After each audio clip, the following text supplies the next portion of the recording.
ഭരണകാലത്തിന് തുടക്കം.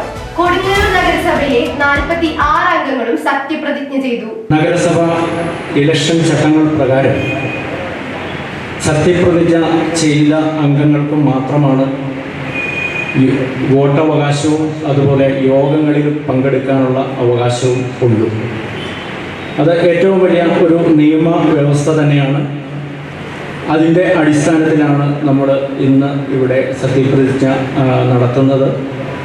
ആദ്യം തന്നെ ഈ കൗൺസിലിലേക്ക് തിരഞ്ഞെടുക്കപ്പെട്ടിട്ടുള്ള ഏറ്റവും മുതിർന്ന അംഗത്തിന് ഇവിടെ റിട്ടേണിംഗ് ഓഫീസറായ ഞാൻ തന്നെ സത്യവാചകം ചൊല്ലിക്കൊടുക്കുകയും തുടർന്ന് ഏറ്റവും മുതിർന്ന അംഗം മറ്റ് അംഗങ്ങൾക്ക് സത്യപ്രതിജ്ഞ ചെയ്തു കൊടുത്തുകൊണ്ട് ഈ ചടങ്ങ് ഇവിടെ അവസാനിപ്പിക്കുകയും തുടർന്ന് ഇന്ന് തന്നെ ഈ കൗൺസിലിൻ്റെ ഏറ്റവും ആദ്യ യോഗം നഗരസഭയിൽ വെച്ച് നടത്തുകയും ചെയ്യുകയാണ്. നമുക്ക് 26-ാം തീയതിയാണ് ഇലക്ഷൻ കമ്മീഷൻ്റെ നിർദ്ദേശപ്രകാരം 26-ാം തീയതിയാണ് നമുക്ക് ചെയർമാൻ അതുപോലെ വൈസ് ചെയർമാൻ സ്ഥാനങ്ങളിലേക്കുള്ള തെരഞ്ഞെടുപ്പ് നടത്തേണ്ടത്. പുതുതായി തെരഞ്ഞെടുക്കപ്പെട്ട കൊടുങ്ങല്ലൂർ നഗരസഭയുടെ 46 അംഗങ്ങളുടെ സത്യപ്രതിജ്ഞാ ചടങ്ങ് ഇന്ന് നടന്നു.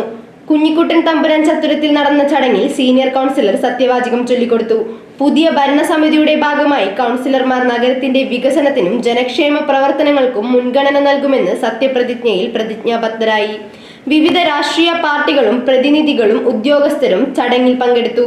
സത്യപ്രതിജ്ഞയോടെ കൊടുങ്ങല്ലൂർ നഗരസഭയിലെ പുതിയ ഭരണകാലത്തിന് ഔദ്യോഗിക തുടക്കമായി. കൊടുങ്ങല്ലൂർ മുനിസിപ്പൽ കൗൺസിലിലെ കൗൺസിലറായി തിരഞ്ഞെടുക്കപ്പെട്ട നിയമാനുസരണം നടപ്പാക്കിയ ഇന്ത്യൻ ഭരണഘടനയോട് യഥാർത്ഥമായ വിശ്വാസവും കൂറും പുലർത്തുമെന്നും ഭയാശങ്കയോ മമതയോ വാത്സല്യമോ വിദ്വേഷമോ കൂടാതെ ഞാൻ എൻ്റെ ഔദ്യോഗിക കർത്തവ്യങ്ങൾ യഥാവിധിയായും വിശ്വസ്തയോടും എൻ്റെ പരമാവധി കഴിവും